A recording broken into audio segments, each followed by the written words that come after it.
tough, man. And you've been through that of having a loss of the family with your own brother, like unfortunately passing away. Let's go through that time, man. I know it's a hard time, and then you can talk as much as you want about it, but a lot of people will be touched by it because in the Australian community, especially with the males, there's a lot of suicide going on in here. Absolutely. And with your life, with the programs that you do, I feel like sets your mind straight, which helps out. Let's go through your brother and what happened with that and how it affected you. I think I didn't see it coming. So there was no signs, there was no stuff on social media.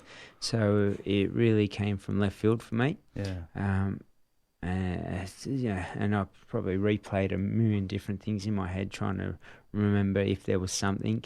And there was nothing that I could remember, We played football together. We did everything we possibly could. But for me, I think to go through that suddenly and not comprehend why took me a period of time. I became a very strong character growing up out of Redfern, and had built such resilience, as Aboriginal people do, in general. Skin, yeah, let alone the person I became. So I was a really strong person, but this hit me for six because I just came out of left field and I couldn't comprehend why. Yeah, and being a younger brother, it really affected me because I felt like I'd let him down.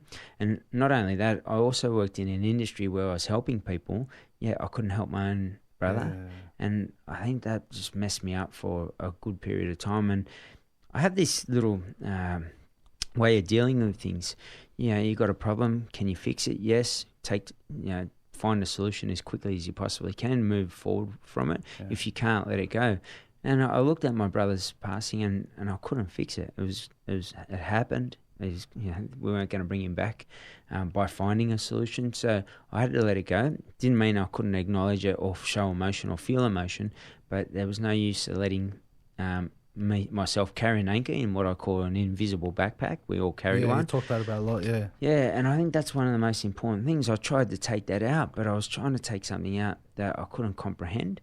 And even though I said I can't fix it, it kept coming into my mind, and I was having nightmares, and I just, I think that I felt that I'd failed at that point in life, and started, having little thoughts myself around stupid sort of stuff. And obviously I then looked at how I could fix myself, and that was more about just getting back into the lifestyle that I'd always led, because I knew on a mental health level, it really, gave me almost Superman strength mentally to get through anything I needed to. So I started training against, and it was all from a base level because I'd let it go for about 18 months.